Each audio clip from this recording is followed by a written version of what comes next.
Hello, and welcome to Trans Truth, the podcast dedicated to dispelling myths, fear, and ignorance about transgender people. Along the way, we'll be sharing items of interest to the transgender community, from political and news events to health, fashion, and beauty.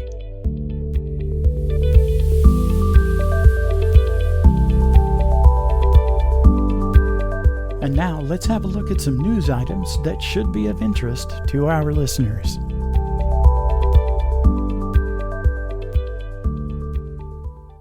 On Saturday, February 26th, a transgender woman was found murdered in her southwest Houston apartment. Her boyfriend found her front door open and her body inside, dead of apparent gunshot wounds. This marks the fifth murder of a trans woman in the U.S. in 2022. The victim has since been identified as 29-year-old Paloma Vasquez. Ironically, Ms. Vasquez had immigrated from Latin America very recently, where violence against trans women is common. This murder is the latest in a string of murders committed against trans women in Houston. On Monday of last week, Texas Attorney General Ken Paxton issued an opinion that seeking or providing medical care for transgender children should be treated as abuse. The next day, Texas Governor Greg Abbott issued a formal directive to the Texas Department of Family Protective Services that such care should be investigated as abusive. This marks just the latest round of Republican-sponsored actions against trans youth. Such actions are a classic Republican ploy, identify a wedge issue to motivate their conservative base. It should be noted that there is broad consensus among medical and psychological experts who deal with gender identity issues that these actions are actually harmful to this already vulnerable group. Maria Marabito of Helio.com reports that, quote, transgender and non-binary youth who received gender-affirming care were significantly less likely to have moderate or severe depression and suicidality than those who did not, according to findings published in the Journal of the American Medical Association Network Open, end quote. Again, it should be noted that the standard of care for gender-affirming care in minor patients does not include any type of surgery, despite the alarmist cries of ill-informed conservatives like Governor Abbott. And this just in, on March 2nd, District Judge Amy Clark Meacham issued a temporary restraining order preventing the Department of Family and Protective Services from conducting this child abuse investigation. This in response to the lawsuit filed by the parents of the child in question.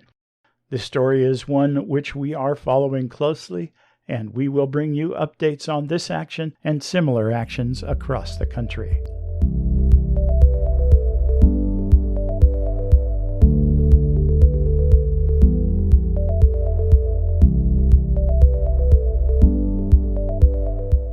Well, hello and welcome to Trans Truth. I am Kelly Nelson. You can call me Aunt Kelly. I am a cybersecurity professional in real life, a voice actor, a retired adrenaline junkie, and of course a transgender activist. And I am joined by... Well, I'm Jerry Ann. I'm a former educator and former associate pastor. I've done postgraduate work in education and biblical studies, and I am a reluctant transgender activist. Okay, why a reluctant transgender activist? Well, when I transitioned, all I desired was peace. Peace from the inner turmoil that I felt being transgendered and having to survive in an unaccepting culture. And when I transitioned, all I wanted was my little square footage on planet Earth where I could live in peace and live as my authentic self. But once I did that, I discovered that there was so much need, that there was so much to be done to help other transgender people. But let me ask you a question. Why a retired adrenaline junkie? What is an adrenaline junkie anyway? Well, an adrenaline junkie is someone who gets their kicks by scaring themselves. In my younger years, I was into motorsports. I raced motorcycles. I raced outboard hydroplanes. I raced karts. I was a freestyle skier, rock climber, even tried to ride a bull once. I did not make it to 8 seconds and didn't break any bones on that one. But, as the years wore on, I decided, I think I'm gonna hang up all the thrill sports and pursue other things. So yeah, I'm retired. I'm a adrenaline junkie on pension now. So you faced death, you dared the devil, and survived to produce this podcast. So why are we here? Yes, I did survive. And we are here let me back up a little bit. How we got here. Jerry and I are real good friends. We talk on the phone almost every day, and we solve the world's problems every day on the phone. And eventually it got to the point where I thought, we should share this because we're so smart. We've solved all these problems. How about we put together a podcast? And Jerry Ann answered quickly in the affirmative, basically called my bluff. So here we are. And we are here to provide truth, to provide accurate information in order to promote informed social discourse about transgender issues. There is so much misinformation out there. And more than that, there's a vacuum of information. There aren't that many trans people.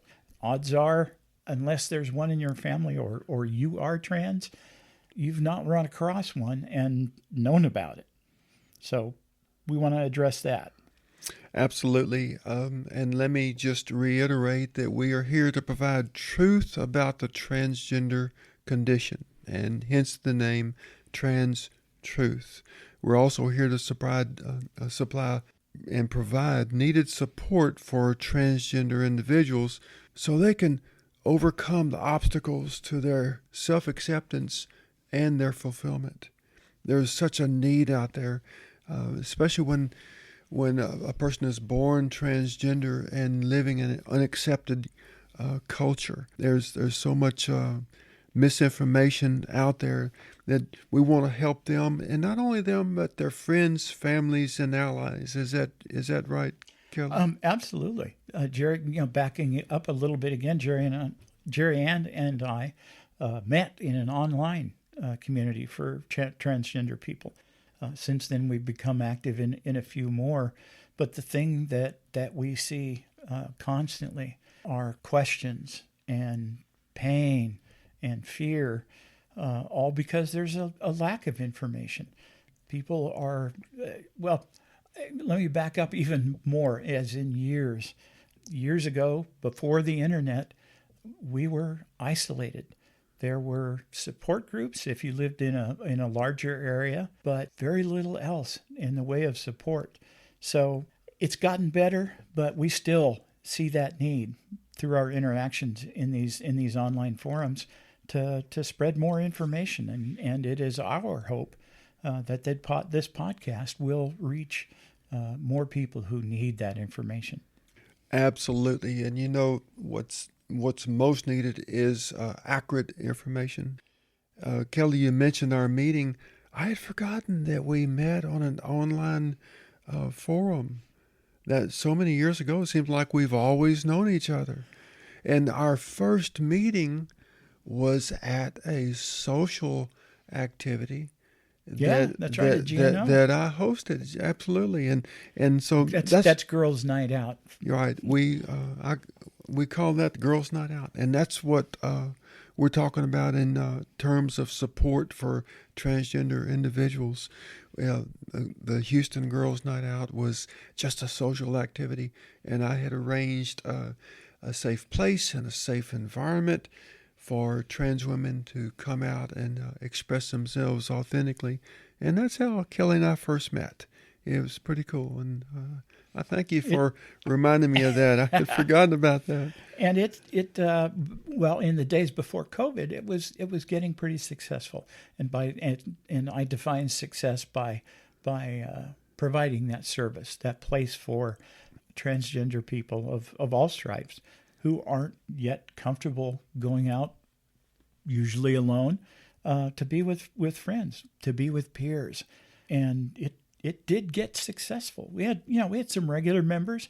We took it on the road once in a while. We've done a couple of them up in Austin, and we have had people travel from across the United States to join us.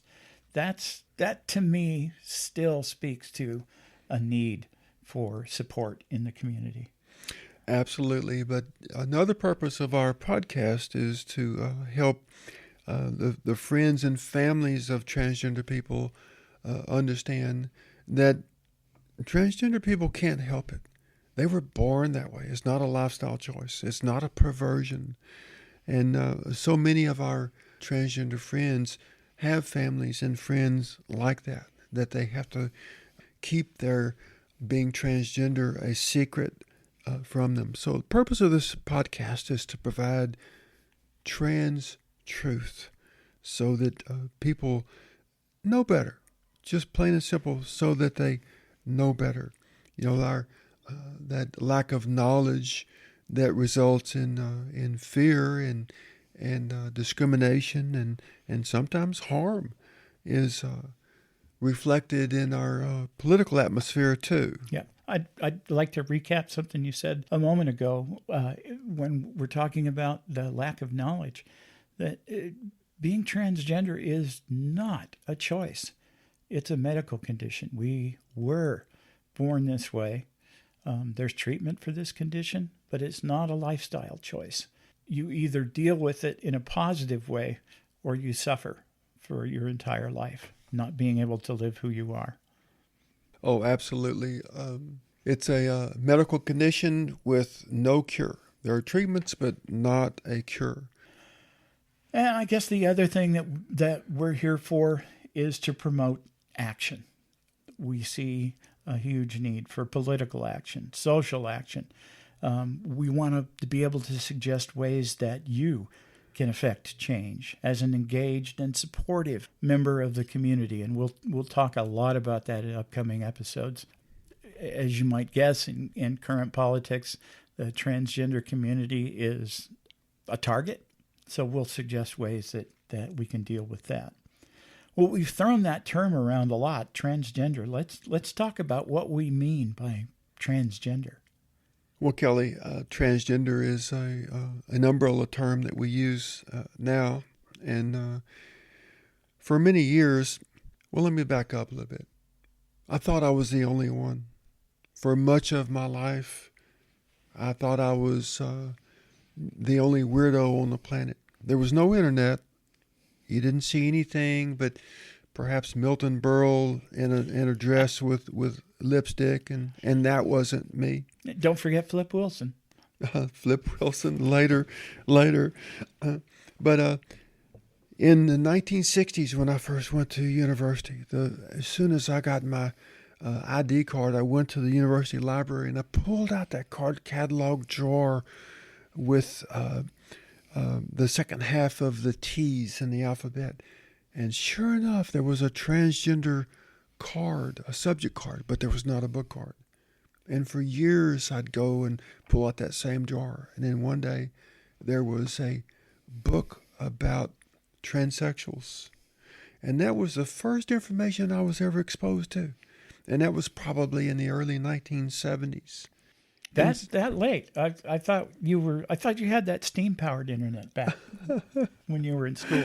Oh my gosh, you're going to pay for that. You just think you faced danger in your past.